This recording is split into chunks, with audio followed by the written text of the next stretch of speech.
Alberto Linares conversando con Inka Martín.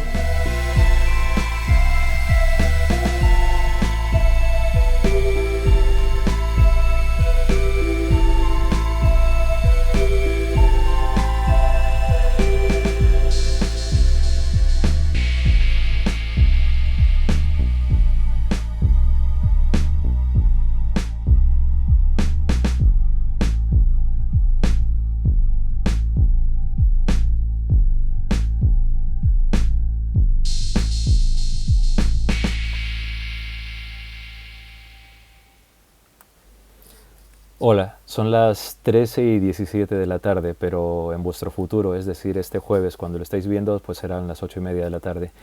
Y es un momento muy especial dentro de todo lo mágico que se va dando y sobre todo dentro de lo hiper especial que es poder conversar con gente que primeramente, y permitidme ser egoísta en el mejor sentido de la palabra, me aporta y me hace aprender y me impulsa y me hace sentir que el deslumbramiento está completamente vivo y que es parte esencial de lo que somos. Pero por otro lado es muy especial porque me permite poder justamente compartir con toda la gente todo lo que pasa por aquí, todas esas inquietudes y sobre todo el conocimiento que tiene la gente que en su valor, en su cualidad, en su cantidad y sobre todo en ese deslumbramiento que siempre me gusta mencionar, pues mantiene latente justamente ese conocimiento que tiene que estar vivo. Y una de esas personas, que estoy contentísimo de que esté aquí porque además, como se lo dije antes, siento que tiene esa magia tan viva, que es la magia real, la magia es la magia existe, pues es mi querida Inka Martí que está aquí con nosotros. Bienvenida, Inka. Hola Aldo, muchísimas gracias. Muy contenta de estar aquí, porque además, que te lo estaba guardando, digo, no te lo voy a contar hasta que no estemos grabando. Esta mañana, digo, voy a saber algo más de Aldo, voy a entrar bueno, voy a ver qué me sale. Y porque Internet tiene algo también mágico, dices, ¿no? Según qué día encuentras unas cosas, según qué día no encuentras nada, es muy raro. O sea, tiene Ujú. algo, técnicamente, una percepción extraña, yo creo que nos ha pasado a todos. A veces buscamos imágenes, pues ¿cómo es posible si he colocado el mismo término?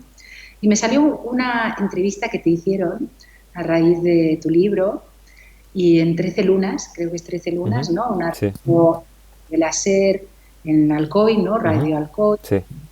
Y, y me quedé muy impresionada. ¿Por qué? Porque de repente descubrí al Aldo sensitivo, ¿no? Y claro, yo desde niña he sido muy sensitiva, Ujú. entonces es muy difícil y tengo las mismas percepciones que tú y creo que vivencias muy similares a las tuyas. Y es muy difícil encontrar a personas sensitivas, ¿vale?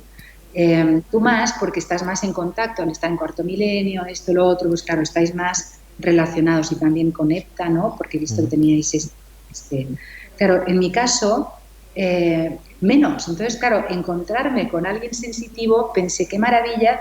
Digo, en realidad, tú crees que me vas a preguntar a mí, pero te voy a preguntar yo. Pero es fantástico, fantástico. Mira, me encanta cómo se dan esos hilos conductores tan especiales, ¿no? Lo que hablábamos antes, ¿no? Esa especie de realismo mágico que de repente va uniendo las cosas. ¿Sabes por qué te lo digo? Porque la primera vez que apareció tu nombre ya de por sí me llamó mucho la atención, muchísimo la atención. Y me pareció además, ¿sabes? Estos nombres que son como sigilos, que son como esos hechizos contenidos, ¿no? Y claro, cuando he ido investigando y he ido viendo y claro, y uniendo cabos, es que es fantástico poder conversar contigo y sobre todo poder encontrarte y que luego ocurra esto, ¿no? Que me estás diciendo que para mí ha sido una sorpresa tremenda. Y yo quería, si me permites, quería un poco escarbar, empezar a escarbar en esa Inca tan, tan de salón de espejos que puede ser, ¿no? Como todos somos un poco de esos salones de espejos, pero que tú eh, tienes muchas cosillas que estoy seguro que a la gente le van a gustar. Mira, siempre me gusta hacer una especie como de mapa un poco biográfico, ¿no? Para ubicar a la gente, pero claro, tú eres periodista, eres editora, eres escritora, eres fotógrafa, creo que eres onironauta también en muchos aspectos, pero me encanta que también seas agricultora. O sea, me encanta que esté todo eso unido porque en realidad, si me fijo, ¿no? periodista, es un trabajo de sentidos, de la mirada, del oído. Editora, un trabajo más táctil, más del pegarse a la materia, ¿no? Para hacerlo. Escritora, como una especie de traductora del silencio, ¿no? que está dentro, ese gran silencio. Fotógrafa, utilizar los ojos más allá de lo que son, ¿no? Y agricultora, es tener esa conexión con la tierra, es fantástico. Diciéndote todo esto, que eres un poco ese mapa biográfico, ¿cómo, si tuvieses que describirte a ti misma, ¿cómo te describirías en cuanto a toda esas ramas que salen de tu árbol? Sí, eso sería complicado. Yo creo que lo interesante aquí sería, por ejemplo, bueno, y ahora hemos entrado en otro tema que no vamos a dejar, que es el tema de la muerte.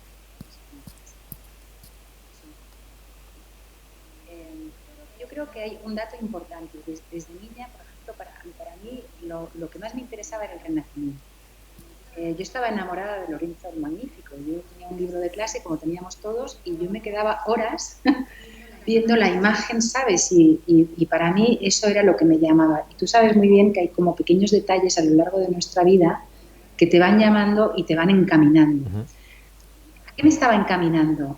A la mujer renacentista, es decir, lo que sucede en el Renacimiento italiano, pero en ese no solo es el Renacimiento italiano, tenemos varios renacimientos a lo largo de las civilizaciones. Tenemos las ciudades de Harran, por ejemplo, ¿no?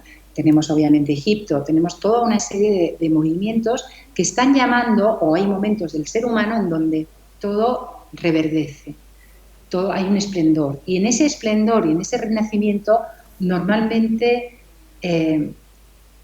te abres a tantas cosas que finalmente es como que es inacabable.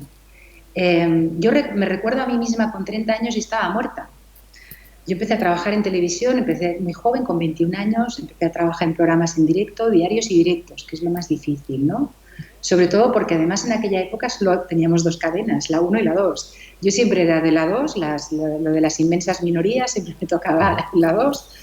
Pero, claro, era una presión estar en directo tan joven y además haciendo entrevistas, ¿no? a muchos personajes. En aquella época además venían todos los actores americanos, por ejemplo, rusos. Pues estuve entrevistando a Nikita Mikhalkov, ¿no? Que ahora con todo el tema de Rusia te hace reflexionar sobre esos temas. Pero para mí era muy duro porque era muy joven con muchísima presión. Y de repente a los 28 años yo me sentía muerta. Y yo creo que observo, ¿no? Mucho en las personas, muerta en vida, o sea, no muerto de los muertos de otro lado, que están más vivos muchas veces que los muertos aquí, ¿no? Y eso es un poco lo que percibo a mi alrededor, ¿no? Entonces yo creo que esa clave de niña de Lorenzo el Magnífico y la idea del Renacimiento italiano y la idea de que uno se podía abrir a muchísimos canales y que si me apuras, aparecen otras vidas que uno ha tenido y otros conocimientos, otras sabidurías, y eso en el mundo de los sueños se percibe mucho. A mí, por ejemplo, me interesa cada vez más el sueño y la reencarnación. Yo estoy trabajando ahora mucho sobre el sueño y la muerte y el sueño y la reencarnación. Claro, porque allí todo eso está vibrando, con lo cual nos está hablando, y también soy como tú, por lo que he visto en la entrevista, muy analítica, muy prudente, muy ojo con las fantasías. Una cosa es la imaginación, otra cosa es la fantasía. Claro. Ojo, soñar despierto no tiene nada que ver, ¿no? Con lo que estamos hablando, con la profundidad de la imaginación del sueño y la profundidad que tenemos ahora, por ejemplo, en los libros o en el corpus hermético, que nos viene de Egipto, claro, ¿no? Toda esa sabiduría antigua que nos viene, pero que está hablando de cosas muy serias. Y hay un poco también, a mi modo de ver, últimamente un poco una frivolidad en torno a eso. Todo el mundo es gurú, todo el mundo tira cartas del tarot, ¿no? Que no estoy diciendo exacto. Que no esté bien, sí, ¿no?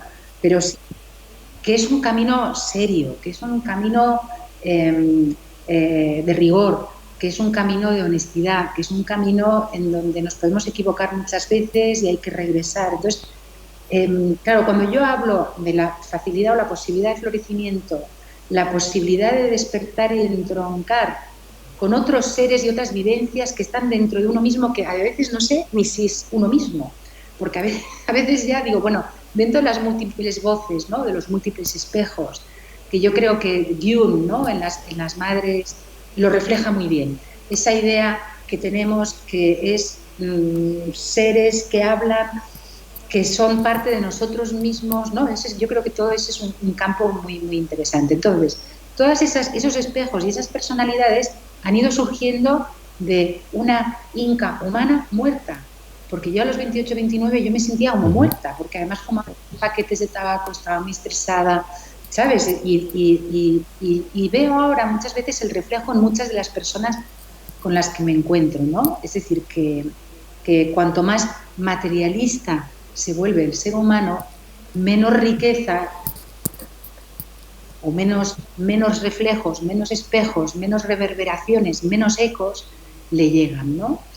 Entonces yo creo que eso es esencial, porque, y lo prometo porque yo misma he hecho ese camino. He pasado por la depresión, he pasado por la oscuridad, porque yo creo que estamos en tiempos muy difíciles, lo hemos dicho al principio un poco, son tiempos difíciles, las personas están como después de la pandemia, la guerra, claro, todo esto, el cambio climático, la crisis climática, mejor dicho, todo eso hay un proceso ahora de removidón muy importante, ¿no?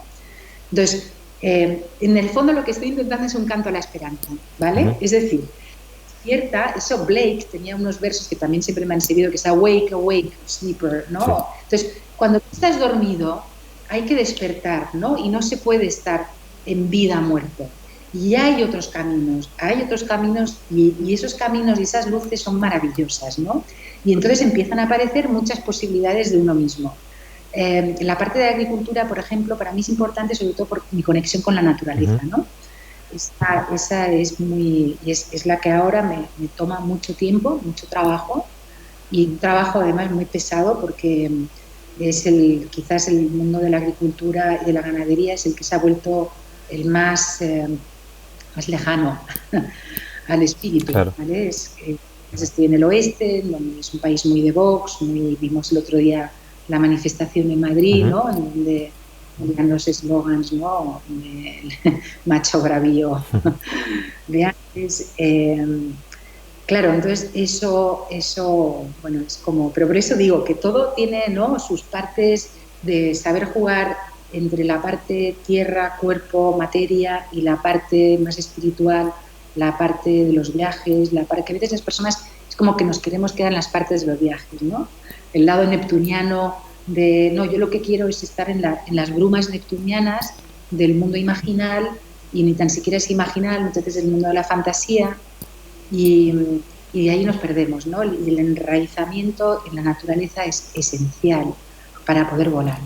Y yo creo que eso es algo también importante. Bueno, me he alargado un poco, Mira, ¿no? no, pero hay una cosa que me encanta, porque yo quería tocar el tema de decir, ¿no? Eres todo esto, además eres filóloga también, eres una investigadora y una buscadora, pero me encanta lo de artista imaginal, me encanta porque si hay algo fascinante en todo, y en esa especie de renacimiento permanente, ¿no? En ese renacer, ¿no? Que es como que toda conquista se convierte en una reconquista, que es una frase que siempre me gusta, ¿no? En todo ese universo imaginal, claro, hemos empezado hablando de esto y tú como que nos has mostrado las ramas del árbol, pero claro, también has hablado de la televisión, ¿no? y has hablado de la 2, de ese papel mágico y tan extraño que tiene la 2 y que sigue teniendo, ¿no? Y claro, estoy seguro que, claro, esa época de la tele, esa época de pues estar haciendo Hablando Claro, el programa en Radio Televisión Española, que estaba apoyado por la Real Academia de la Lengua, que eso es fantástico, ¿no? Que después estuvieses en un magazine como Tal Cual, que después estuvieses con Miguel de la Cuadra Salcedo, que era otro símbolo de búsqueda también, ¿no? De esa especie de renacentista, moderno renacentista, ¿no? En un tiempo en el cual parece que la modernidad se explayaba en otros términos, no lo sé, pero que luego también estuvieses con Marisol Galdón en Peligrosamente Juntas, ¿no? O sea, como eran muchas variables también de una forma de comunicar, ¿no? Y de utilizar la televisión, que entiendo que para ti sería interesante en cuanto a que, claro, también hiciste campañas publicitarias como modelo, y entonces en todo este espectro, digamos, e incluso en informativos, ¿no? Yo creo que te has esa trayectoria te descubrió algo en cuanto a lo que significa realmente la comunicación como algo social, o te diste cuenta que la comunicación está tan parcelada que todo es así? Mira, esa época fue maravillosa, porque claro, lo comparas ahora, en aquel momento pues todo te parecía poco, pero lo comparo ahora, en donde hemos caído en el mundo de la comunicación, y claro, lo que es interesante es que tengamos una vía nueva, ¿no? Que son todos estos Ujú. canales, se va saliendo, ¿no? Y vuelve un poco a la posibilidad de otro tipo de programas, ¿no? Que cuando entraron las privadas y las mamachichos y Berlusconis y todo eso Ya, fue cuando yo dije, me voy porque ya no tengo cabida, ya. ¿no? Ya no hay cabida. Pero sí que en aquellos años de Pilar Miró y todo eso que se habla tanto y se cacarea tanto, pero sí que era verdad que teníamos mucha libertad, Ujú. ¿no? Y era todo muy vivo, todas las experiencias. Hablando, claro, por ejemplo, yo estaba con Francisco Rico, Paco Rico, con Blecua, con Azúa, con Eduardo Ujú. Mendoza, pero claro, era tan divertido, estábamos en directo, entonces de repente Paco Rico siempre hacía la broma, niñas al salón, y entonces íbamos todos allí a ver el programa, entonces todo aquel mundo académico, ¿no? Que me recordaba un poco a la película Bola de Fuego, ¿es? ¿No? Que no sé si es Barbara Stanwyck, ¿no? Que Ujú. está con todos los sabios que son todos, y estaba igual yo ahí en medio de aquella historia. Pero hay una anécdota de ese programa en concreto que yo creo que resume un poco esa etapa televisiva. Yo recuerdo que yo me peleaba mucho con los Ujú. directivos, porque yo quería mi propio programa, claro, era joven, ambiciosa, ¿sabes? Yo quería ya como tenerlo todo. Ahora pienso y digo, madre, ahora no lo haría, ¿eh? Pero cuando eres muy joven es muy valiente, ¿no? Tienes mucho coraje y te parece como que puedes con todo, Claro. que luego no puedes, es que sí. Y, y pues en aquella época estábamos en Madrid, época de las movidas y todo eso, y estábamos en me fui con Jorge Berlanga, el hijo de Luis García Sí, sí. Berlanga, que era pareja de aquella época, Ujú. eh, gran escritor, gran guionista y persona maravillosa, y desgraciadamente murió Ujú. joven.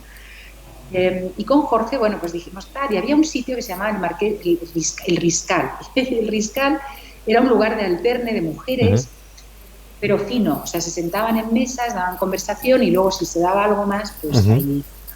Bueno, entonces nos divertía, claro, teníamos 23, 24 años, nos fuimos ahí y tal, y estábamos en la barra, y de repente 4 mujeres, muy pintadas, alguna trans, ¿sabes? Me empezaron a mirar y pensé, digo, claro, digo, yo estoy aquí, la jovencita riéndose, ellas están trabajando, y me sentí muy mal, porque pensé, qué horror, ¿no, Inca, qué has hecho, tal? Y de golpe se me empiezan a acercar, y pensé, me van a partir la cara, me van a... Estoy cerrado, estaba ahí ya. Y entonces se acercaron a mí, se me quedaron mirando y me dijeron, tú eres Inca, ¿verdad? Digo, sí. Es que vemos todas las tardes hablando, claro. Y entonces resulta que eran Qué seguidoras bueno. de ese programa, les fascinaba, que les encantaba, entonces empezamos a hablar del programa y tal, tal. Yo creo que eso resume un poco, ¿no? Esos tiempos y eso es lo que has dicho. Otras formas de comunicar. El que se puede llegar a muchas partes, que es lo que se olvidan. Ahora todo, ya en aquella época, te decían, la mayoría de la gente es analfabeta, nadie quiere programas de cultura, nada. Y eso es mentira. Las personas lo que necesitamos más que nunca es que nos rieguen, ¿no? Eso hay dentro de los sufís, ¿no? Hay mucho en ese tipo de imagen, ¿no? El que te rieguen, el que te cuiden, el que te mimen, ¿no? Como una planta, como una flor, Claro. ¿no? Y las almas necesitan eso. Quizás la parte material no, pero luego cuando empiezas a entrar, y ahí están las almas, y las almas están buscando otras músicas, ¿no? Y otros versos, y eso en aquella época se podía. Yo creo que se llegaba de alguna manera a personas que no tenían por qué tener un nivel cultural alto, pero que disfrutaban, ¿no? Como estoy hablando de estas mujeres que lo seguían y para ellas era vida, ¿no? Entonces, eso es lo que luego se fue perdiendo y gracias a Dios con la editorial, ¿no? Y con Sí. Jacobo, por el encuentro de otra manera, ¿no? Porque fíjate, Jacobo también con el paseante, ¿sabes? Jacobo también es como múltiples Jacobos, Ujú. ¿no? Atalanta, yo a veces tengo la sensación que es como una especie de paseante, porque en el fondo también son como muchas perspectivas que entran, ¿no? Muchos libros que entran ahí. Pero eso ha sido una suerte, ¿sabes? Poder siempre encontrar algún nuevo afluente en donde en donde poder comunicar a mi manera, es decir, a mi manera, como mi Claro. alma y mi espíritu quiere expresarlo, ¿no? Y en esa expresión siempre sospecho que siempre ha sido bastante poliédrica, porque en realidad creo que, y cuando has mencionado Atalanta, ¿no? Que un poquito vamos a hablar también de ello, eh, ahí me gusta mucho el hecho de esa especie de intuición a flor de piel que tiene Atalanta y que la tenéis. O sea, estoy seguro, cuando hablé con Jacobo fue fantástica la conversación. Eh, Fue fantástica, fue alimenticia, pero al mismo tiempo tuvo esa chispa que sabes que en la cual la cultura no es un referente, ni es un libro al que sacas del armario o que tienes ahí en la estantería, no, sino que la cultura es un organismo vivo que interactúa contigo, ¿no? Y que es parte de, digamos que te conforma tu propio ecosistema en cuanto a que tú también le das ese ecosistema, ¿no? Entonces, yo creo que en ese momento cuando estabas con la tele ya tenías un poco ese punto de la intuición de saber que había una Inca que, a pesar de que era muy muy jovencilla y quería, como tú dices, ¿no? El ímpetu de querer su programa y tal, pero tenías un ímpetu de quizás esa especie de maravillosa inconsciencia, absolutamente consciente de que había algo en ti, ¿no? Sí, claro, claro, claro. Eso bueno cuando puedes mirar hacia atrás, ¿no? Y hacer revisiones, que eso es una cosa que yo también siempre recomiendo, no esperarse a la muerte para hacer las revisiones. Hay que hacerlas en vida, constantemente, constantemente, cada día, cada día, cada día. Eso los antiguos sabios, incluso, ¿no? Por las noches ellos se centraban, porque en lo más pequeño, porque la gente siempre está también con las personas, pensamos que va a ser como algo de fuegos artificiales, de ruidos, y no, ¿no? Los pequeños mensajes y signos que nos llegan del otro lado a veces están en las cosas más sencillas, ¿no? Y eso a mí me fascina también, ¿no? El mundo de la sencillez, que yo creo que se habla poco, el mundo de la inocencia, de la sencillez, porque son como términos, ¿no? que inmediatamente son como apartados, ¿no? Entonces sí, en esas revisiones, cuando lo miro hacia atrás, digo, claro, todos esos gérmenes estaban allí, ¿no? En el fondo siempre estaban y en el fondo ese río es el mismo río, ¿no? Eso es así, es decir, que ese ser, ¿no? Que se ha manifestado aquí en forma de Inca, bueno, pues todo lo que lleva allí dentro, ¿no? De alguna manera ya viene, entonces todos los aprendizajes, ¿no? Por eso digo de revisar cada día, porque efectivamente, y eso no nos libramos nadie, aunque digas desde lejos, dices qué afortunada, ¿no? A mí me pasa mucho, qué afortunada esto, lo otro, pero yo creo que a veces si les colocara en apartados de mi vida, pues dirían, oye, esto no era tan fácil, ¿no?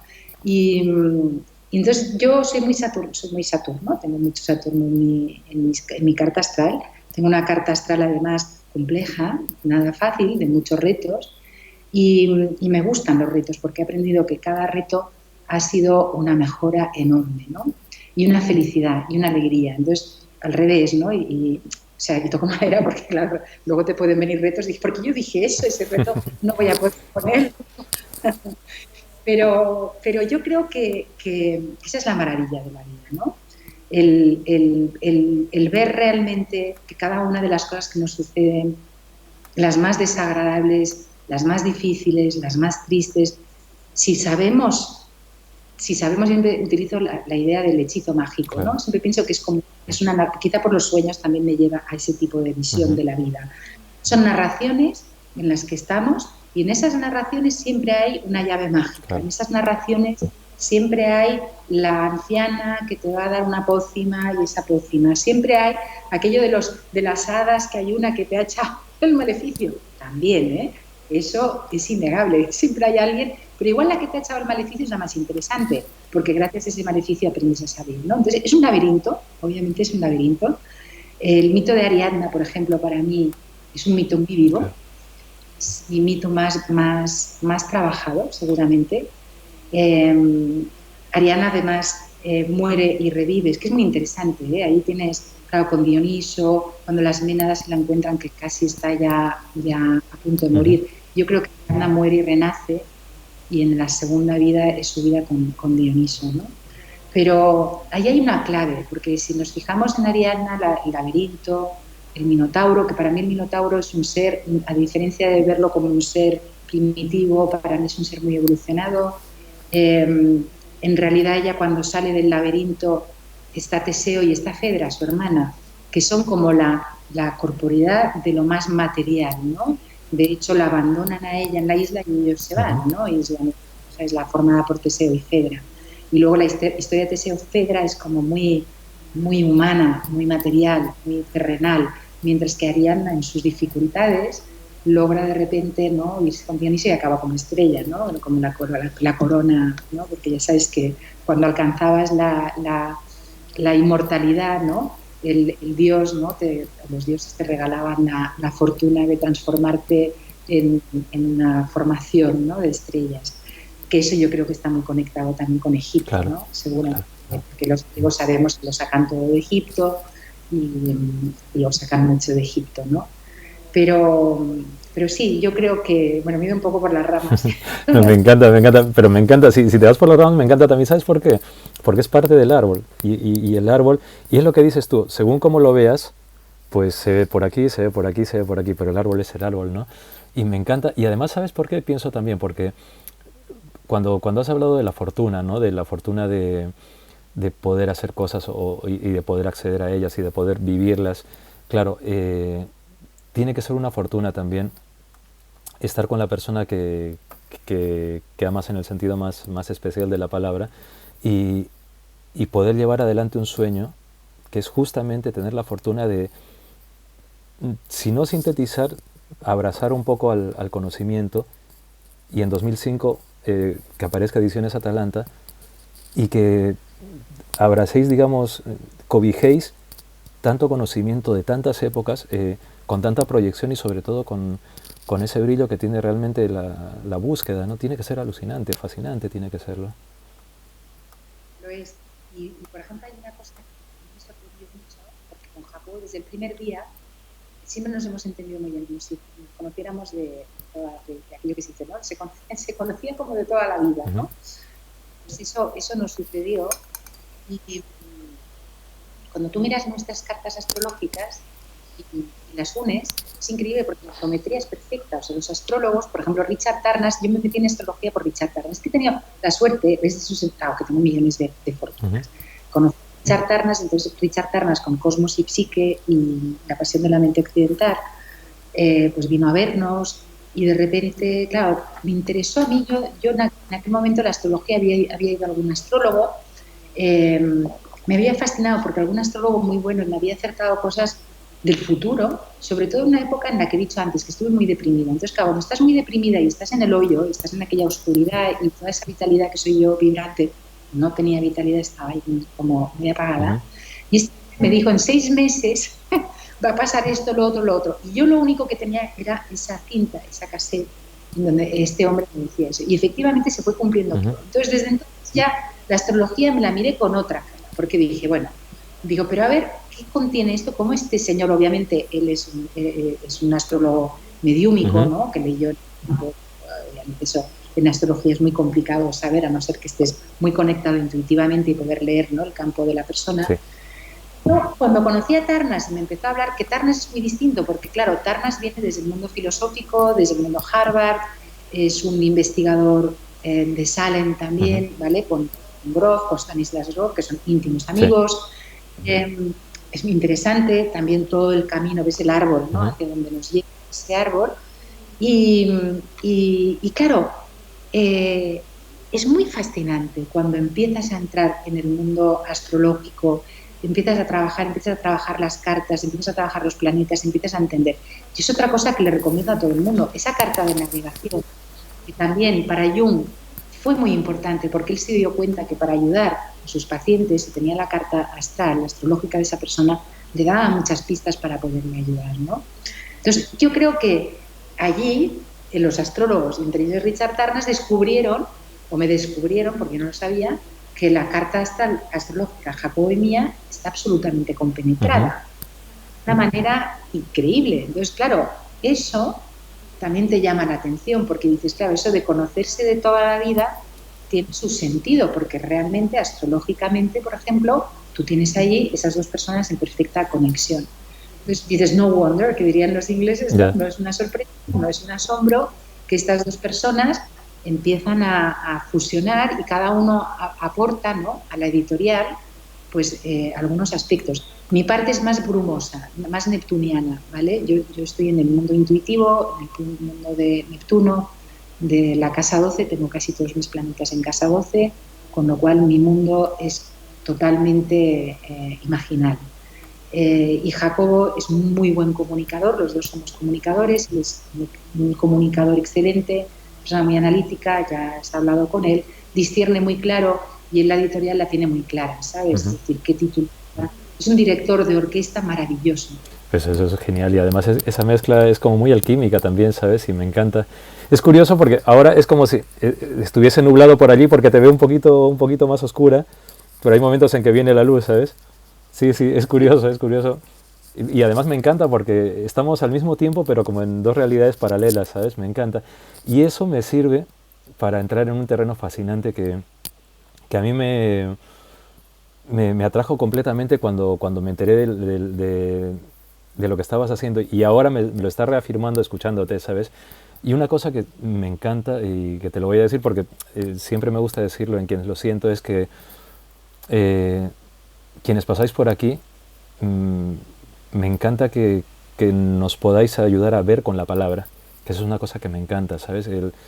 Como hacer esa alquimia también con los sentidos, como ese nuevo juego con los sentidos, ¿no? Y ver con la palabra es fantástico. Pero es que además de ver con la palabra, tú nos has hecho ver con los sueños también, que eso es una cosa fascinante. O sea, el cuaderno de noche, o sea, mira, hay una... Yo te voy a enseñar una cosa, ¿vale? Este es uno de mis cuadernos también de noche. Y, y es curioso porque, como tú, también tengo varios que los tengo un poco como compañeros de esa otra realidad, de esa vida, ¿no?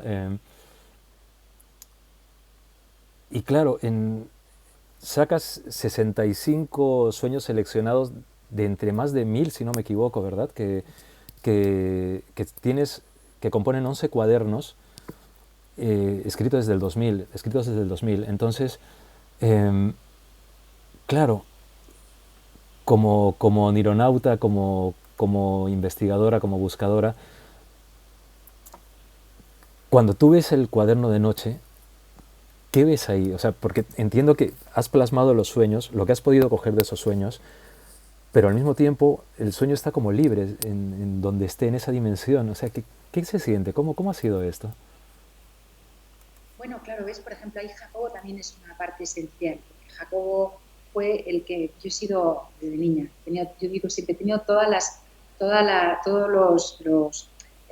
ahora no me sale la palabra, ¿no? Como todos los ingredientes, los diferentes sueños, insomnios, pesadillas, sonámbula. Yo he sido una sonámbula y además tenía la capacidad de despertar, cosa que los médicos, ya sabes que del sonambulismo se sabe muy poco y se sabe. Y entonces, en uno de esos programas, ya no recuerdo, era una especialista de la de Seuss, del mundo del sueño, ¿sabes? Aquello que te colocan todos aquellos cachivaches en el cuerpo, ¿no? Para ver lo que sucede, y las REMs y las patarrems. Y ese hombre, cuando yo le pregunté, claro, cuando le vi, digo yo, del sonambulismo, ¿qué se sabe? Porque claro, era lo que más me interesaba, porque es muy pesado ser sonámbulo.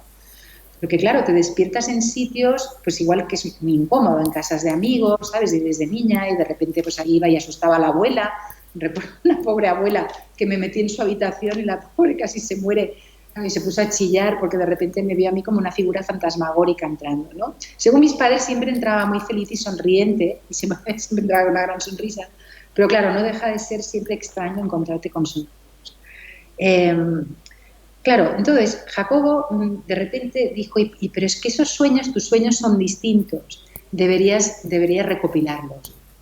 Y eso fue clave para mí, claro, Jacobo fue como el que dio alas a ese ser neptuniano que habita en mí. Entonces, pues es importantísimo, ¿no? Encontrarnos las personas adecuadas que de repente te abren la luz y dices, entonces, al empezar a escribir sueños, todo mi mundo de los sueños se ordenó. Era como que necesitaba, todos mis episodios de sonambulismo, necesitaban de pesadillas tremendas, de ciudades que se caían, todo necesitaba un orden. Era el orden de la palabra. Entonces, al llevarlo a palabra, entonces empecé. Bueno, y ahora ya son 22 cuadernos, ¿no? Ya estamos en el 22, que es lo que pienso, digo, qué barbaridad. Y luego, Claro, trabajé todo Jung, ¿vale? Entonces me pedí todo Jung, todas las conferencias, porque a veces en las conferencias es donde entiendes mejor, ¿no? Claro. Los seminarios, lo mismo que Rudolf Steiner, ¿no? Para entender bien a Steiner, los seminarios te dan mucha información. Pero Jung me dio la clave, me dijo, no, en realidad, y fíjate que él trabajaba en eso, pero me dio la clave. En realidad los sueños son seres vivos, son organismos, están vivos. Y van transmutando. Entonces tú no puedes interpretar un sueño. Puedes en ese momento de esa persona igual sacar algunos datos. Pero esos sueños son esferas, hay que imaginarlos como cada sueño. No todos, claro, porque luego hay sueños. Yo ya estoy partiendo ahora estamos hablando de los sueños importantes, porque luego hay los sueños de la mala digestión, del calor, de los emocionales porque te has peleado. O sea, todos esos sueños ya no los contabilizo. Los psicológicos, orgánicos y tal, ya dejémoslos, yo los dejo aparte, ¿vale? Estoy hablando de los sueños importantes que salen muy de vez en cuando, muy de vez en cuando. Entonces, en esos sueños son organismos vivos, eso es lo que para mí está claro. Y esos sueños, a lo largo de tu vida, y esa fue la clave de Jung, cuando él decía, es que a lo largo de la vida algunos de mis sueños vuelven a aparecer y de repente, pues igual, cuando tengo 70, ese sueño que yo lo interpreté de una manera determinada, ese sueño de golpe toma una vida completamente distinta y me doy cuenta de que me equivoqué en aquella interpretación. Eso dice Jung. Entonces, esa para mí fue una clave. No interpretes tanto, déjalos vivos, déjalos que ellos vayan y vengan y entonces convivo con ellos, con esos sueños especiales convivo. Y curiosamente, cuando sucede algo determinado, aparece un sueño. Digo, vale, algo hay en este acontecimiento vivencial terrenal que está relacionado con aquel sueño. ¿Qué puede ser? Y cada uno se va como destapando poco a poco algunas de las claves del sueño. Eso a mí me parece maravilloso, que sean seres vivos y que los contemplemos como tal, ¿no? Entonces me has dicho, ¿qué tienes en ese cuaderno? Bueno, pues que en ese cuaderno, pues a mí, por ejemplo, quizá el sueño que más viene, que representaría un poco el papel de la vida, es el pescador de luces, ¿no? Que es un ser que está pescando luces dentro del agua y aparece, ¿no? una esfera rosa, ¿no? Como un cuarzo rosa, pero intangible, ¿no? Volátil, y dentro hay un ser con grandes ojos mirándome que me recuerda mucho a esas diosas, ¿no?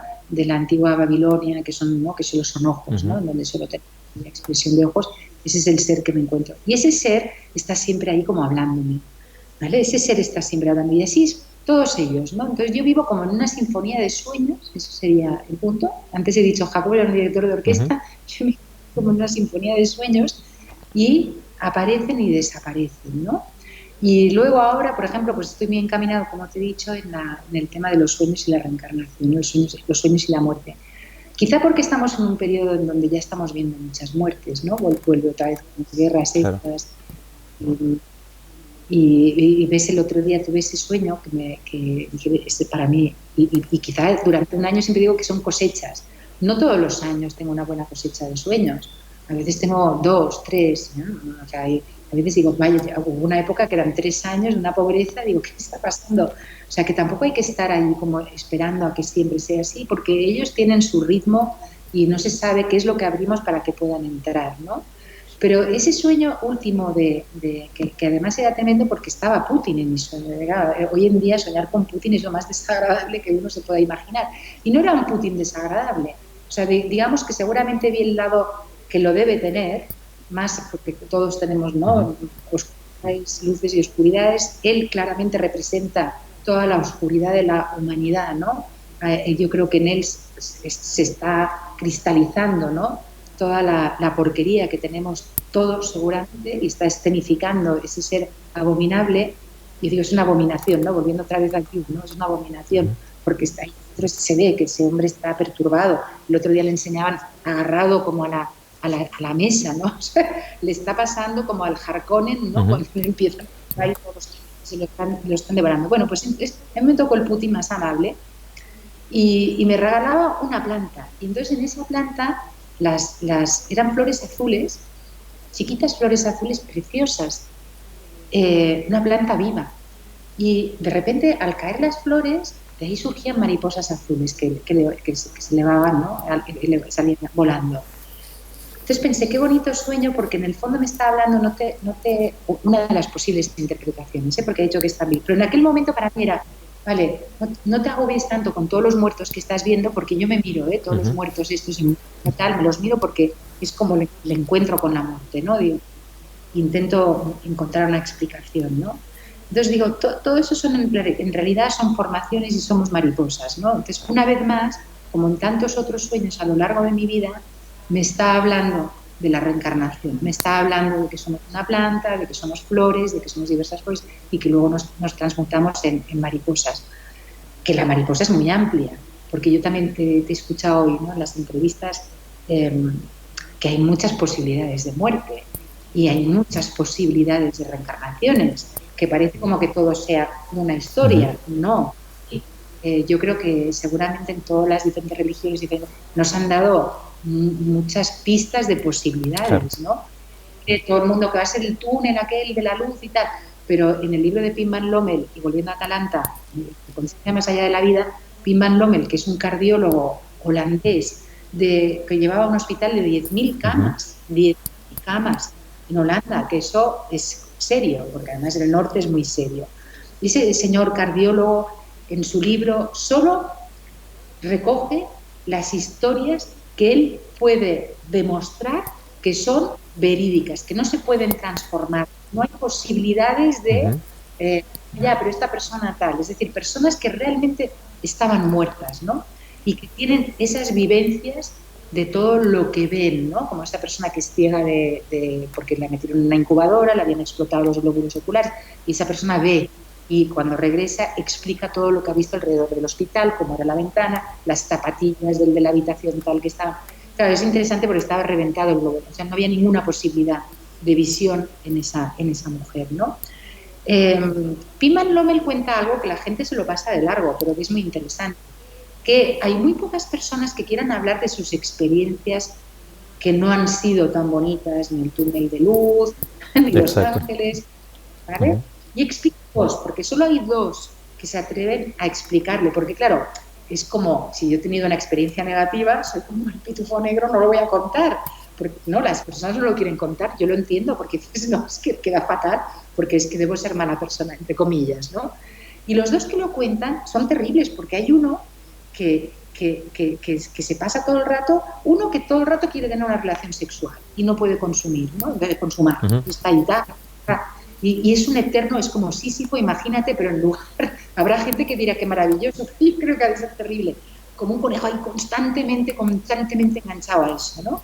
Y el otro es que intenta matar a alguien y le atraviesa, y ese alguien, como es un ser muerto, es el cuerpo, entonces está clavando el puñal y no logra nunca matarlo ni atravesarlo. Fíjate que es espeluznante. Claro, imagínate ese tipo de muerte, claro, ese tipo de violencia, ese tipo de pesadilla. Entonces ahí iríamos al infierno, ¿no? Ya la vida, dices, podría ser un infierno según cómo nos lo organicemos, ¿no? Puede ser. Imagínate ya una muerte encima inmaterial en ese estado, ¿no? No sé, eso son cosas que me gustaría hablar contigo y preguntarte. Tú, por ejemplo, ese tipo de vivencia, ¿no? Claro, porque ojo con lo que pensemos, claro, ¿no? Ojo como vivimos. Por eso he dicho, es importante no esperarnos a la muerte para reflexionar, sino hacerlo en vida, ¿no? Yo no sé si tú estás de acuerdo conmigo. Sí, totalmente, porque además todo... Hay como una especie de circulación permanente de mensajes que nos estamos dando y que la realidad nos está dando, pero que nos hemos acostumbrado a verlos desde un punto de vista a veces muy, muy sesgado. Pero la realidad es como que nos lo abre así, ¿no? Es como un libro, o sea, tienes muchas páginas y en cada página encontrarás algo y habrá párrafos que igual en una página tengas que leer las 20 previas para entenderlos, pero hay otros que son tan certeros que te dicen algo en un momento exacto, no son como pequeñas islas. Y es interesante porque en el caso de Pim Van Lommel, por ejemplo, claro, estamos hablando de una persona que no era alguien precisamente proclive a dejarse llevar por las cosas o por la superchería, sino que investigando, pues dio un paso más, ¿no? Se la juega como médico. Claro. Tú sabes que ese es otro tema muy interesante. Ese libro me consta, ya no sé por qué edición, Consta que lo leen sobre todo médicos y enfermeras. Y de eso no se habla. De eso no se habla, ¿por qué? Porque la mayoría del cuerpo científico, en el momento en que tocan temas tabú, porque ese es un tema que no se puede hablar tranquilamente, son apartados por la propia clase médica, que puede haber dentro de ellos personas que también han vivido eso. Entonces, claro, hay pocos médicos o pocos científicos que poco a poco se empiezan a atrever a hablar, empiezan a explicar las vivencias, ¿no? Entonces, la mayoría de médicos, sobre todo los que están en fases finales, ¿no? Y enfermeras, tienen muchas experiencias de cosas que suceden. Es decir, que Pim Van Lommel no es una seta, sino que Pim Van Lommel se atreve, y además en The Lancet publicaron su informe, porque realmente está muy bien trabajado y era indiscutible como trabajo y como proyecto científico y de investigación. Hay tantos médicos y tantas enfermeras con vivencias. Por ejemplo, el otro día me explicaban de una joven enfermera que está empezando, ha acabado su carrera y estaba en el Clínico de Barcelona. Se acaba de morir una mujer anciana y enviaron a las dos jóvenes para arreglar la habitación, arreglar a la muerta, quitarle las vías, ¿no?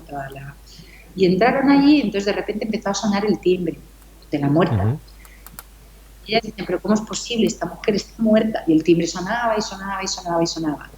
Y entonces ya llamaron a la recepción y dijeron, oye, es que el timbre está sonando, no entendemos por qué es lo que está sucediendo. Y apareció una enfermera senior, entró corriendo, abrió las ventanas y dijo, siempre que veáis hay que abrir ventanas y que salgan los muertos. Claro, eso me llamó la atención, pensé, fíjate lo poco. Y luego, al cabo de una semana, vi la misma historia en un documental inglés en donde una chica explicaba de su tía que se había muerto y la misma experiencia y lo mismo, una enfermera senior que entra y abre la ventana, y eso era en Estados Unidos, en Wisconsin o algo así.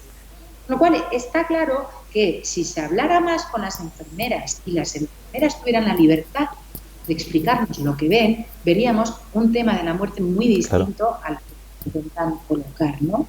Y lo mismo médicos como Pim Van Lommel, ¿no? Y otros científicos que poco a poco se empiezan a atrever a hablar, ¿no? Y no tener el temor de ser tachados, ¿no? Bueno, pues ya sabemos, ¿no? De lo que siempre está tachado, todos estos temas, ¿no? Que no se pueden hablar, en lugar de investigar. Yo es que eso no lo puedo entender, porque yo soy una mente muy científica, entonces no entiendo, y soy muy empírica, porque somos todos, estamos educados en el puro empirismo, en el puro materialismo, en el puro reduccionismo. Entonces nuestra educación es férrea en este sentido. Entonces, claro, como estamos educados así, evidentemente cuando empezamos a entrar en temas que son distintos, intangibles y del mundo invisible, pues hay que hacerlo con el mismo rigor, ¿no? Y intentar verlo y decir, bueno, vale, ya, pero eso, ¿por qué sucede, no? ¿O por qué se repiten estas? Bueno, entonces, sí, Atalanta tiene esa parte de la muerte que también es muy interesante. Y, por ejemplo, en un sueño, y acabo allí en este apartado de la muerte, pero yo creo que es interesante también con un científico del MIT, especializado en cristales, en la energía de los cuarzos y aplicaciones tecnológicas de los cristales. Y eso a mí esas otras cosas raras, ¿no? Hace, pues quizá cuando conocí a esta persona 2 años antes, yo había tenido un sueño en donde me aparecía un científico con una bata blanca y, bueno, entre otras cosas fascinantes, tenían como analíticas que eran con la propia sangre. Entonces tú veías la sangre, ¿sabes? Te hacía las formaciones, pero era sangre, o sea, la tinta era sangre, y me abría un gran armario y me daba un metal. Y a mí me daba como una especie de bola de metal y yo decía, berilo. Y entonces, a raíz de ese dije, berilo, pero yo ¿por qué de repente el berilo? Vale, es un metal. ¿Y qué sale ese metal? Y son todo cristales. Y tienes todo tipo de cristales que salen del berilo, ¿no? Entre ellos la aguamarina, el heliodoro, es decir, que tiene un componente de diferentes tonalidades y colores. Ese hombre, ese científico de mi sueño, yo le seguía, y entonces decía, pero es que usted ha dicho algo muy interesante. Entonces él me decía, todo viene desde dentro y va hacia afuera. Entonces, y hacía ese signo, desde dentro hacia afuera.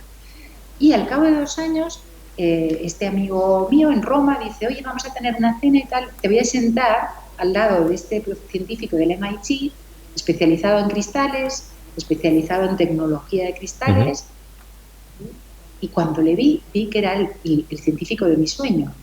Qué bueno. Claro, me quedé fascinada, me lo miraba y digo, pues el científico de mi sueño no puede ser pequeño, igual de nervioso, de persona llena de vida. Lo bueno fue que este hombre era de la India, era hindú, Ujú. y venía de la escuela de la Universidad de Benarés. Entonces, claro, me atreví, a mitad de la conversación, vi que era un científico abierto, y a mitad de la conversación le pregunté, le dije, pero, digo, es que ¿usted cree en los sueños y en la reencarnación? Dice, claro, en mi cultura la reencarnación es, claro, en la suya, en la occidental, todavía estamos ahí haciendo cábalas y eso, pero en la nuestra, en la Ujú. mía, la reencarnación existe, es decir, que no es algo. Dice, yo siempre he sido un científico un poco raro y en el MIT me ven como un raro, pero obviamente yo no lo puedo apartar de una posibilidad. Claro. Claro, eso ves como ahí el sueño luego se transforma en realidad y tengo la figura de un científico, fíjate, si fuera al revés, ¿no? Que el científico me está diciendo, no, es que ese camino de los sueños y la reencarnación es bueno que lo sigas trabajando, porque evidentemente ahí hay muchas claves, ¿no? Así es como lo interpreté yo, el sueño y la presencia Y humana, además es ¿no? que es muy interesante porque, claro, pienso por ejemplo, en los sueños que requieren como, digamos, una especie de nueva gramática, ¿no? Para leerlos. Digamos que en realidad el cuaderno probablemente descubrió los lenguajes de una inca que desconocía justamente esos lenguajes, ¿no? Y al mismo tiempo también que es fascinante porque quizás también, claro, de ahí, del cuaderno de noche a pasar, digamos, a dar el siguiente paso de pues darle un poco más de, ¿cómo te lo explico? O sea, de, como dices tú, intentar capturar el sueño. Claro, pasas a unos registros oníricos en los cuales las imágenes son importantes, en las cuales la imagen es necesaria para poder comprender un poco tu lectura de ese sueño, tu lectura de ese deslumbramiento. Pero, ¿tú crees que en la fotografía, por ejemplo, el hecho de intentar capturar esa imagen del sueño también te ha dado a lo mejor eh, te ha hecho pensar que igual el sueño es un terreno de pensamiento en el cual se puede atrapar algunos de los retales que la cámara coge? ¿Es posible?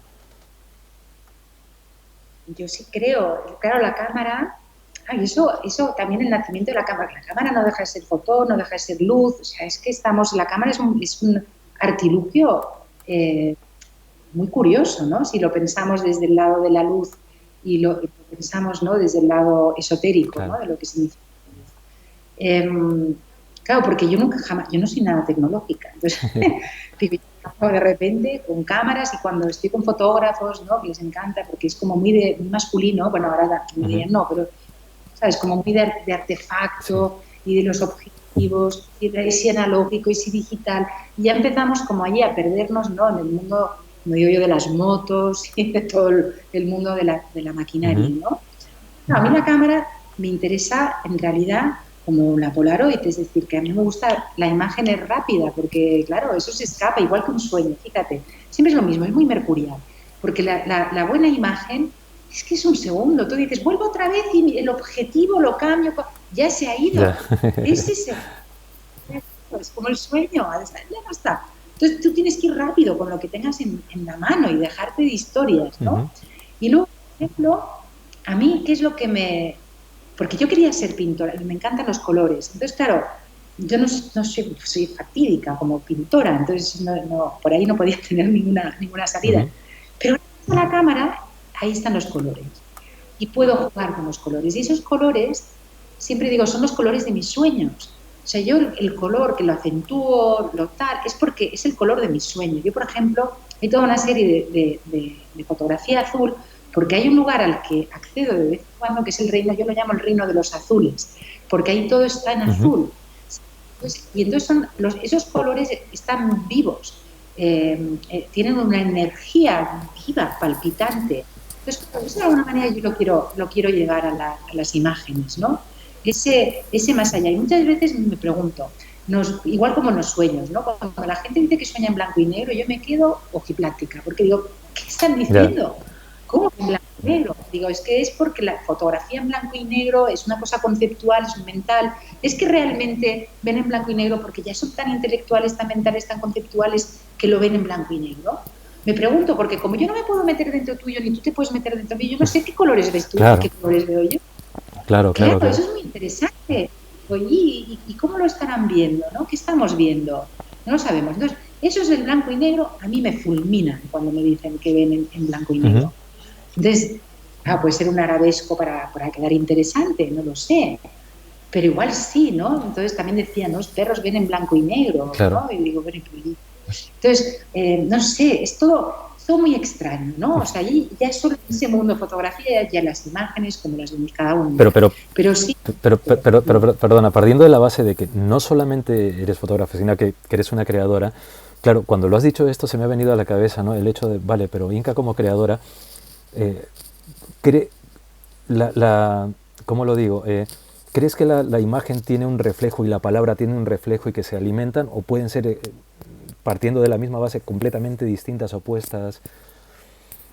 yo creo que si nos fuéramos al mundo del antiguo Egipto, y cuando digo el antiguo Egipto me refiero al antiguo antiguo, ¿vale? Es decir, que porque luego, claro, ya se pierde, ¿no? O sea, ya en la época de Hatshepsut y Senenut, ¿no? Tienen que poner obeliscos porque ya no saben hacer pirámides. Eso es que es muy interesante. Claro, hablamos de Egipto como si fuera siempre lo mismo. Claro. Estamos hablando de muchos miles de años, 3000. Fíjate, nosotros que llevamos 2000 podemos contar, ¿no? Más o menos la Ujú, historia que conocemos y todos los acontecimientos y las épocas y lo que ha sucedido en la época medieval, la época tal.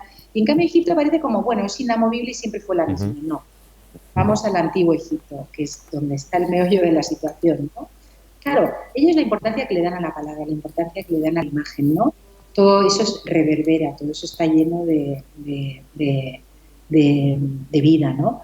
Yo hoy escuchaba que tuviste la suerte de estar en una pirámide y de meter dentro de un sarcófago de esos de granito, ¿no? Claro, ellos hacían trances, es evidente que ellos se metían ahí dentro y hacían trances. Yo trabajo mucho el trance, mucho, mucho. Y pienso que las personas que no tienen sueños o que dicen no recordar sueños, digo, pues se hace trances y te dicen, es que tengo mucha dificultad en visualizar. Digo, ya, pero es que eso hay que empezar, es un claro. lenguaje. Es que todo el mundo parece como, yo salgo y sueño, yo salgo y tal. No, te tienes que sentar y darle importancia a ese mundo. Y si tú sueñas en una fresa, escribes, he soñado en una fresa, es aburridísimo.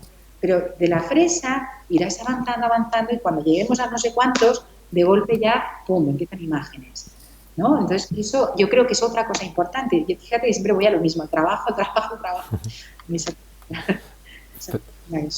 Es cierto. Entonces, esa parte, ¿sabes? De ir captando, ir captando. Entonces, el trance es una manera en las visualizaciones, es una manera extraordinaria para entrar. Y todo el mundo sí sueña despierto. Eso todo el mundo, eso cuando te dicen, no recuerdo imágenes, no sé visualizar, sin embargo, son capaces de soñar despiertos. Por ejemplo, en enamorarse de alguien, en tener una escena sexual, Ujú, y todo eso son capaces. Pero en cambio te dicen, pero no sueño y no soy capaz de hacer visualizaciones. Sí, es lo mismo.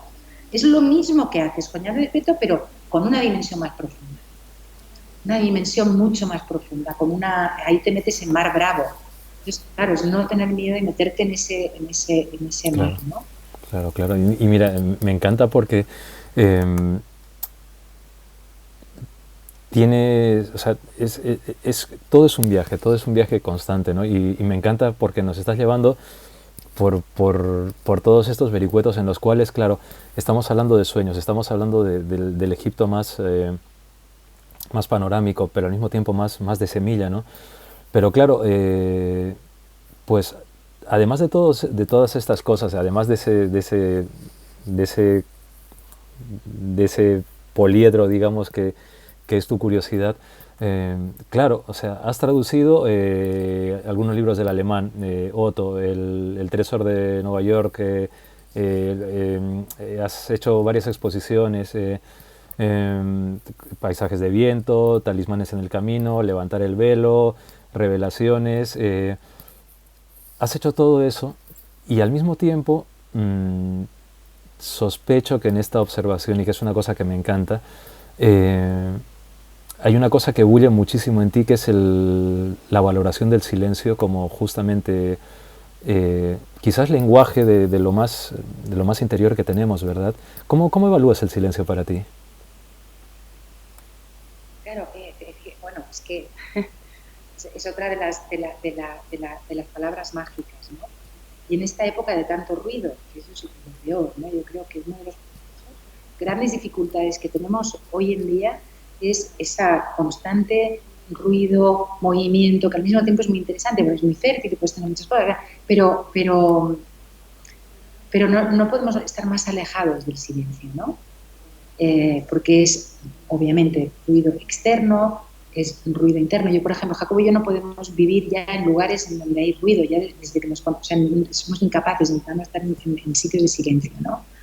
Y aún así me espanta mi propio ruido, que yo creo que es reflejo del ruido que estamos teniendo todos. Entonces, ¿cómo sales? ¿Cómo puedes acallar, ¿no? ese mare magno, ¿no? También, por ejemplo, ¿no? El libro que hemos publicado, El arco iris, ¿no? Invisible, de Fichtenberg, que es un libro que la gente no se atreve ni a hablar de él, ¿no? Porque, claro, Fichtenberg es como un personaje raro que es el único, porque es como una especie de extraño mohicano que está allí hablando del tema electromagnético y el ruido electromagnético. Claro, si nosotros vamos a los antiguos taoístas, ¿no? Que para mí sería otro germen junto con Egipto, ¿no? Otra de las semillas importantes, los antiguos taoístas y el sistema de meridianos y de acupuntura y de energía, ellos no contemplan, sí, somos seres químicos, pero también somos seres energéticos, ¿no? Y somos seres de energía, somos seres de luz, somos seres eléctricos. A mí me pasa, por ejemplo, últimamente, y creo que a algunas personas nos pasa, que con la cantidad de ondas electromagnéticas que hay, pues si estoy en la ciudad y me meto en un hotel, en una cama, y en la cama es una manta sintética, de repente me transformo en una medusa. Claro, de golpe digo, pero si esto es luz verde, ¿de dónde sale esta luz verde? Y soy yo, que me he cargado de tanta electricidad magnética de todas partes, y como la manta es sintética, y eso sé que a algunas personas ya les está pasando, ¿no? Que de golpe emitimos luz, pero por la cantidad y esa luz no es buena, claro, porque estamos hipercargados, ¿no? Entonces, ese ruido a mí es el que más me asusta hoy en día. Ese ruido electromagnético, ese ruido que está difiriendo con nuestros meridianos energéticos, ese me aterra, porque ese va a ser muy difícil de domar, ¿no? Porque en realidad todo en la vida, además, todo se puede, pero claro, va todo muy rápido. Para poder llegar o para poder volver a regresar a esos puntos de silencio y de tranquilidad. Yo lo que hago es intento irme en trance al antiguo Egipto, intento irme a esos sarcófagos, ¿sabes?, de granito, porque me imagino, claro, granito, me cierra de todo lo electromagnético, solo me entran las energías necesarias, ¿no? O se canalizan de tal manera que mi cuerpo es capaz de darle un sentido o una utilidad, o como trabajaran ellos. Me voy a jardines, me voy al Nilo, me voy, ¿sabes?, a esos sitios, pero sobre todo, importante para mí, el paso en el tiempo en donde no existe la presión del ruido que tenemos actualmente. El ruido de caer algo, ¿no?, de los bocinas y tal, pero también ese ruido electromagnético.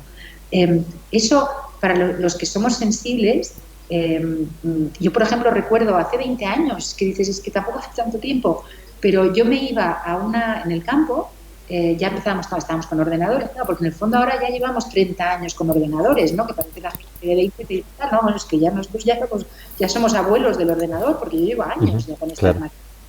Y en aquel momento era como lo novedoso, entonces estábamos todos como muy metidos, ¿no? Y entonces yo me iba de ese sitio donde solo teníamos 2 ordenadores y no había wifi, ni había nada, eran esas máquinas feas, no anchas y tal. Y yo me iba a una casa en ruinas que estaba a 1 kilómetro, porque allí no llegaba la electricidad, no tenían electricidad en aquellas unas ruinas, no tenían electricidad, además había todo de patitas de jabalí, el señor debía ser favor, y había todo de patitas jabalís en la puerta, me parecía ya algo muy extraño, pero yo me iba allí porque ya no había el ruido electromagnético solo de aquellos 2 ordenadores. Imagínate, ahora, que es por todas partes, ya no es el 5G, es que es el 4G, todo está vibrando electricidad, ¿no? Eso a mí me perturba. ¿Por qué? Porque el silencio es esencial. Para poder conectar con todo lo que tenemos que conectar necesitamos ese silencio raíz, ¿no? Ese silencio cósmico, ese silencio de universo, ese silencio... Ese es otro viaje bueno también, ¿no? Mira, se me ha venido, porque claro, la electricidad, todo, esa vibración ejerce un sonido, ¿no? Y me pregunto, ¿cómo será el sonido de nuestra vibración eléctrica, la que tenemos dentro? ¿Cómo será? Y es más, o sea, a veces me pregunto, si tuviésemos realmente una percepción mucho más abierta, más despierta, ¿cómo escucharíamos nuestras propias palabras, ¿no? ¿Cómo sentiríamos a nuestras cuerdas vocales? Tiene que ser, claro, es que hay tantos enigmas que están aquí dentro, ¿no? Es que somos la caverna en el fondo, ¿no? Qué bueno, Trabajando. qué bueno. Desde septiembre tengo una exposición en el Masnou, en una pequeña sala de arte del Ayuntamiento de Masnou. Masnou está al lado de Barcelona. Que la comisaria es Sonia Hernández, que es una escritora, poeta maravillosa, casada con Tono Masoliver Cárdenas, otro gran poeta. Y ella ha estado en mis exposiciones. Estuvo en México, en el claustro Sor Juana Inés de la Cruz, donde hice la exposición en Sor Juana y el mundo hermético. Y eso lo sigo trabajando porque en principio puede ser que hagamos algo en Casa de México, Madrid. Y entonces ha surgido una nueva sala.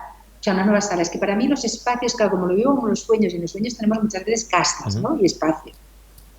Palacios o castillos o lo que sea, laberintos, pero siempre son esos espacios arquitectónicos. Entonces, para mí, las exposiciones son como los espacios arquitectónicos de mis sueños y siempre tienen que tener esos componentes, que cuando tú entres como entrar en un sueño. Eso para mí es... Pues, ese nuevo espacio que ha surgido está relacionado con ECO, ¿no? Con ECO. Narciso y ECO, Sor Juana tiene escrito, ¿no? El Divino Narciso, que es en torno a Narciso, y la mayoría de poetas de todas las épocas están muy conectadas por el sonido, por la palabra, por el sonido. Entonces de repente digo, bueno, y ECO, ¿por qué sabemos tan poco de ECO? Sabemos que repite, es muy trágica la historia de Narciso y ECO, pero igual como Narciso en el Poimandres, ¿no? en el relato hermético, en realidad cae atrapado en la naturaleza, cae atrapado en el reflejo y regresa. Hay una transformación. ¿Y ECO qué? Porque ECO también tiene que tener algo. Entonces, ese es el trabajo que estoy haciendo ahora. Y me he adentrado en todo el tema del sonido, ¿no? Y todo el tema de lo que has dicho. ¿Cómo sonamos? Y hay ahora, y me lo quiero pedir, porque hay uno, ¿no? Del tema de la cimática, ¿no? El tema de que te puede representar. Tú dejas tus palabras, entonces representa tu sonido. Me lo quiero hacer para esa exposición. Pero ¿cómo es eso? Porque es muy interesante. Toda esa vibración, ¿no? Lo que representa ECO, el mito de ECO, ¿no? Antes te he hablado de Ariadna y ahora estoy muy metida en ECO. Y esas salas científicas que tienen, en donde no hay ECO, donde no hay reverberación, pero luego hay la otra sala, esas son reales, son para demostrar que tienen, además, ahora no me recuerdo los nombres técnicos, ¿no? Pero hay esa otra sala en donde es al revés, todos los sonidos rebotan y te vuelves loco porque están rebotando hacia todas partes. Es fascinante, Entonces, claro, en el Divino Narciso, porque yo lo que hago es entrar en Sor Juana Inés de la Cruz, que era hermética, pues estaba muy relacionada, en la Sor Juana de la Cruz era también muy poliédrica y era fascinante. Entonces te puedes ir a millones de mundos a través de ella. Y claro, la idea de esa sala es, se reuniría bajo el verso, ¿no? El amor todo lo vence, ¿no? Porque yo creo que en ECO y Narciso el final, ¿no? O hacia donde deriva, o hacia las posibilidades, porque todos los mitos tienen, ¿no? millones también, ¿no? de salidas distintas, sería hacia eso, ¿no? Por lo tanto, la unión de imagen y sonido, porque imagen es Narciso mirándose en el agua, no el reflejo, sonido, ¿no? ECO, la unión de imagen y sonido nos llevaría a completar, ¿no? partes de nuestras vidas terrestres, porque luego igual en las otras vidas, porque siempre están buscando vidas extraterrestres de carne y hueso, con caras así raras, ¿no? Se imaginan que igual, pues, no ves, porque no los puedes ver, porque igual no tienes la capacidad, no tenemos ni los instrumentos ni la capacidad. Si no podemos, ¿qué llegamos a los ultravioletas? Si no vemos nada, en realidad. Es que es tan poco. Es que eso me hace gracia esa ignorancia, ¿no? De pensar que porque dominamos de aquí a aquí, eso es lo que vamos a ver, pero igual aquel ser es, vete a saber de qué composición, y no estamos capacitados ni nuestros instrumentos capacitados para detectarlo, Claro. ¿no? Como los muertos que, ¿no?, teóricamente también están a nuestro alrededor y Totalmente, no estamos. totalmente. Es la búsqueda de mirar para ver, quizás, ¿no? El pensar que en el fondo el sonido, el tacto, la visión, todo, mm, tienen también su manera y quizás a lo mejor en un estado evolutivo siguiente o en una nueva búsqueda, en el nuevo descubrimiento que demos, descubramos que a lo mejor nuestros sentidos también nos están planteando otras formas de sentirlos a ellos y otras formas de interactuarlos y de interconexionarlos, ¿no? Para que nuestra red cerebral y probablemente el propio espíritu, ¿no?, se dé cuenta que la forma de vida que somos no es precisamente una forma de vida antropomórfica solamente, ¿no?, sino que es mucho más, ¿no? Y que entendamos que a lo mejor eso nos conecta con esa mega realidad, ese macrocosmos que también está dentro de nosotros, ¿no? A lo mejor, no lo sé. Ahora ya tenemos todos estos trabajos, ¿no? Y cada vez más, ¿no? Pues ya que empiezan a decir, bueno, lo de el idealismo, ¿no? La idea, bueno, en realidad es la conciencia, en realidad es la conciencia la que crea la materia. Bueno, eso es muy interesante, ¿no? Que luego lo volvemos a simplificar con aquellos slogans, ¿no?, de gurús que salen últimamente, como lo que atraes, tal, ¿no? Entonces todo, bueno, no, claro, y esto es que vibrarlo de una forma más compleja. El otro día salió, por ejemplo, que ahora creen, ¿no?, que hay algún tipo de dinosaurio, ave, que se comunicaba a través de las plumas y los colores y cambiaba. Eso es fácil. Esa imagen que creo que ha sido esta semana, ¿no?, que ha salido esa posibilidad de descubrimiento, porque también son posibilidades, porque la clase científica lo da todo como hechos y dices, bueno, vamos a ver, porque no contrastarlo, comprobarlo, ¿no? Eso es una hipótesis maravillosa. Totalmente. ¿No? Claro, que cambiaban de colores, en esos colores, ¿no? Imagínate qué fascinante, ¿no? Todo lo que podemos ser. Y también lo ves, ¿no? ¿no? Lo fascinante cuando una lagartija pierde la cola, que es capaz de, ¿no?, la cola se queda con bien, todos los seres que son capaces de regenerarse, ¿no?, regenerar otra vez el cuerpo. Entonces, eso es fascinante. Y además, si trabajamos en la biomímesis, ¿no?, que también parece que es otra rama científica que cada vez crece más, pero qué maravilla. Es decir, que igual tenemos seguro, tenemos esa misma capacidad, pero no lo hemos sabido desarrollar.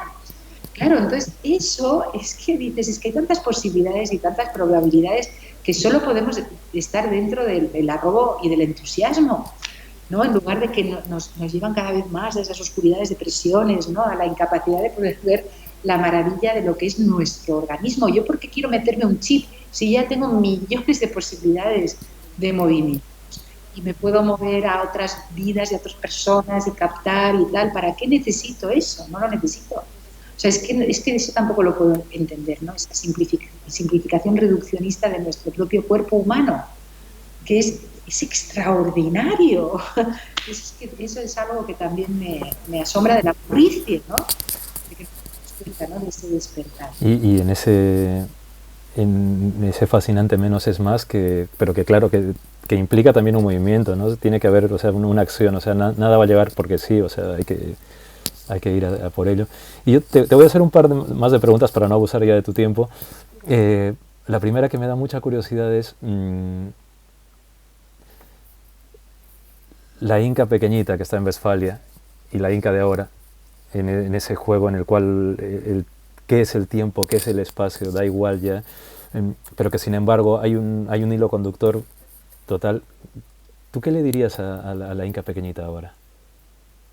Mira, la Inca pequeñita ahora, por ejemplo, la niña westfaliense, claro, que eso ya ves, es una suerte también, cuando tienes mezcla de sangre, porque entonces no eres nunca de ningún sitio, porque en Alemania para ellos era baja morena española y en cambio aquí era cabeza cuadrada alemana tal, con lo cual ya desde niña A mí me pasa lo mismo, ¿sabes? Al haber nacido en Perú, o sea, a día de hoy, mira, llevo aquí en Madrid pues 20 y tantos años ya, me siento transnacional, o sea, ya no sé realmente dónde soy muchas veces, ¿sabes? Es muy extraño. Pero eso es una suerte, la verdad es que yo creo que haber sido nacidos así es enorme, porque eso ya te da como unas dimensiones y que esto no es tal como intentan, ¿no? Y por ejemplo, la niña westfaliense, curiosamente, ahora está muy conectada con la guerra de Ucrania, porque claro, yo la sangre de mis ancestros y mi madre, ¿no? Mi madre sería lo más directo, pero yo creo que son los ancestros que están por ahí. Claro, esto que los chinos no le dan mucha importancia a los ancestros. Claro, es esa guerra mundial que vivieron. Entonces, de alguna manera, esa niña ahora está como reviviendo, los ancestros, todo eso. Entonces, para mí, esta guerra de Ucrania y Rusia es estar situada en esa Westfalia de mis abuelos, claro, que todo lo que vivieron, ¿sabes? Porque ellos vivieron lo que les pasa ahora. Por ejemplo, pues iban allí y estuvieron en Rusia y muchos volvieron a pie. O, por ejemplo, mi tío, que era carpintero, recuerda que tenía que estar con una pistola y matar a gente porque si no tú tenías aquí otra pistola y te mataban a ti. Claro, esos horrores de la guerra son los que ahora, de alguna manera, en la Inca pequeña vespariense, son los que están emergiendo, ¿no? Y es interesante, porque claro, bueno, esa guerra, ¿no? Contadme, ¿no? Contadme, que es parte del ser humano, porque además es la parte como que más nos cuesta, pero además siempre estamos en perpetua guerra, porque también me hace gracia que dicen, no, es que Rusia, es que han invadido, o sea, es como gente que defiende porque Rusia, porque Putin, digo, pero ¿cómo? O sea, a ver, estamos en una situación imposible, pero es que el ser humano constantemente está en guerra, todas las guerras son la misma, si es que son todas la misma, no se trata de guerra civil, republicanos, tal, siempre estamos haciendo esas divisiones, cuando en realidad lo que hemos de ver es la guerra. No yo estoy a favor de esto como si fuera un partido de fútbol, no, es la guerra, ¿no? Igual es una obviedad, pero a mí me parece como que no puedo entender por qué nos perdemos intelectualmente en conceptos alrededor en lugar de meternos en la guerra y el ser humano y la guerra, ¿no? Claro. Y déjate Putin, si Zelensky de una manera, si los Azov, yo por ejemplo me miro mucho a los Azov porque estoy conectada con varios ucranianos que son gente como tú y como yo, pues son músicos, son artistas, que de repente están en la guerra. Y tú ves su Instagram y están ahí, pues como todos los Instagrams con gatos y con perros y todo de las vacaciones, y de golpe han pasado todos a imágenes de guerra. Y ellos vestidos de guerra y tal. Entonces, claro, dices, fíjate, y dices, es que tampoco estamos tan lejos cuando están diciéndote cuidado, porque es que esto está aquí en las puertas. Entonces, estamos en las puertas de la guerra de siempre, de la guerra que lleva la humanidad perpetuando, ¿no? Entonces, bueno, eso también me da pena a veces, el que no tengamos esa capacidad de meternos dentro, ¿no? Yo soy guerra, porque es todos nosotros ese germen. Yo cuando les veo a los ucranianos digo, qué horror, digo, porque yo sería como los ucranianos defendiendo, y luego son muy espirituales, que es algo de lo que nadie está hablando. Los ucranianos, todos, cuando yo veo los comentarios, me lo miro, y todo el rato es ahora con la Pascua, entonces está el huevo y el huevo ucraniano que les ha ayudado, y Cristo y tal, y todo el rato es que Dios nos salve, todos están en esa línea espiritual, y eso no entiendo cómo no se habla, porque es fascinante. Y en cambio, los usos están como muy deteriorados en el lado espiritual. Claro, y es más como de videojuego, de, ¿sabes? Gente joven ahí como en una especie de, que creen que es un metaverso de esos, ¿no? Claro. En donde Zuckerberg bueno, entonces, bueno, ya ves que yo siempre, cada sitio es un lugar para aprender, ¿no? Pues la Inca de Westfalia ahora está metida en la guerra. Y mira, mi querido Javier Sierra siempre dejó una pregunta que es parte clave de este... No me gusta la palabra canal, pero bueno, también tiene sentido como canal. Me gusta pensar como canal de agua, ¿sabes? Me gusta mucho eso, o como un tubo por donde pasa mucho aire y tal. Inca, ¿crees en el alma? Claro, yo sí. Bueno, para mí es indiscutible. Una vez yo siempre decía que no era un pedazo de carne. O sea, es que no soy un pedazo de carne ahí inerte, ahí con carne, ¿no? Entonces, obviamente, pero no solo es el alma, ¿no? Yo creo mucho en la idea, la cosmografía física o la cosmografía egipcia, ¿no? Donde ya ven a todos esos seres, ¿no? El ser de sombra, el ser anímico, el Ka, ¿no? Todos los diferentes seres que habitan dentro nuestro, ¿no? A ver, en tu programa, si estamos aquí, creo que todos creemos, ¿no? En el alma. Yo creo que las personas que ven tu programa son personas anímicas, ¿no? Fíjate bonito, anímico, ¿no? Es otra palabra mágica, ¿no? Totalmente. Y como el ser maquinal, ¿no? Está comiéndose al ser anímico. Entonces, yo me imagino esas almas ahí dentro de todas esas tuercas, ¿no? Y cachivaches y cómo van a hacer para salir de ahí dentro, ¿no? porque claro, bueno, pues eso es importante soñar, ¿no? Cuando las personas te dicen no sueño, no recuerdo mis sueños, claro, ahí yo pienso que son todos lenguajes que están perdiendo del alma. Eh, como hemos dicho, todo se aprende, claro, es como aprender alemán, aprender inglés, ¿no? Todas las lenguas fluyen, entonces una te sirve para otra, y eso es lo mismo, ¿no? Los lenguajes del alma, que son muchos, que son muchísimos, y puedes irte por el de la música, por ejemplo, pero el de la música en el sentido geométrico, en el sentido matemático, en el sentido... y ojo, que la música también, cuando más sencilla, también contiene muchas historias. Pero todo eso es anímico, ¿no? El arte, la creatividad, todo eso. Entonces son lenguajes como que se están perdiendo, ¿no? ¿No te Sí. parece a ti que se van perdiendo esos lenguajes? Y bueno, eso es el problema, ¿no? Pero es fantástico, mira, me ha encantado muchísimo haber charlado contigo, me ha encantado muchísimo poder haber en una hora y algo, pues haber dado una vuelta por el universo, me encanta, y de haber dado una vuelta por tu universo. Yo quiero decirle a la gente que te busque en incamarti.com, en facebook.com, inca.marti.3, en facebook.com/inca mk mayúsculas martí, en Twitter, twitter.com Atalanta Red, para que vean un poco del universo de Atalanta, en instagram.com/incamartí, y en instagram.com ed_atalanta, para que descubran un poco que esa vuelta por el universo tiene muchas paradas, y que sobre todo esas paradas siempre son tremendamente propicias. Y desde luego para mí ha sido muy bonito poder estar hablando contigo, pero sobre todo ha sido muy, muy cercano, y al mismo tiempo muy de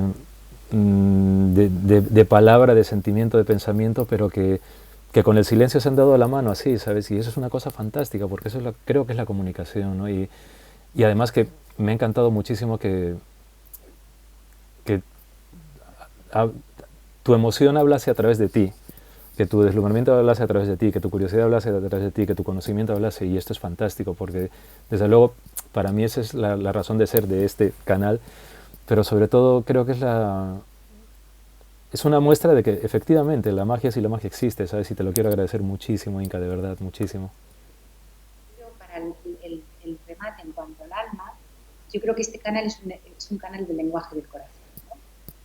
Y eso también desde el mundo antiguo, muy antiguo, le daban mucha importancia al lenguaje del corazón, ¿no? Pero es que además de todo el mundo latinoamericano también, ¿no? Del mundo indígena, ¿no? Que veníamos y que hemos perdido. Entonces yo creo que el lenguaje del corazón, a mí me encanta cuando voy a México, por ejemplo, que cuando te abrazas de verdad, te abrazas corazón con corazón, siempre, en México siempre es corazón con corazón. Entonces eso a mí me parece esencial, ¿no? Y que volvamos a recuperar, ¿no? Ese conocimiento perdido que teníamos. Claro que sí. Y me alegra al hablar contigo, precisamente por eso, ¿no? Por esa conexión de corazón a corazón, ¿no? Pues te lo agradezco mucho, y espero que pronto hablemos de muchos más sueños y otras variantes de sueños, y quizás de sueños hechos realidad, pero a su manera también, que eso también será muy deslumbrante. Muchas gracias, querida Inca, muchas gracias. Y dale un abrazo muy grande también a Jacobo de mi parte. Y también dale un abrazo muy grande a esa casa sin esquinas, que me encanta la idea de una casa sin esquinas, es fantástico, ¿sabes? Una casa sin esquinas, mira, una casa sin esquinas es como un verso, es fantástico, ¿sabes? Me encanta, me encanta. Pues te lo agradezco mucho, y que nos vamos a ver muy pronto seguramente. Gracias. Muchas gracias. Gracias. Y gracias a todos por habernos acompañado, pues en esta tarde. Ya para nosotros son las 14:40.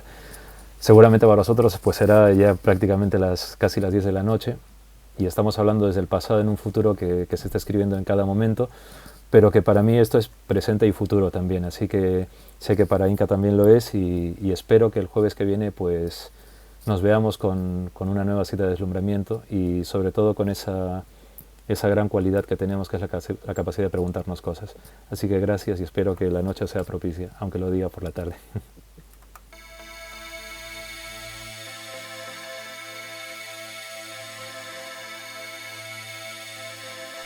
aldolinares.com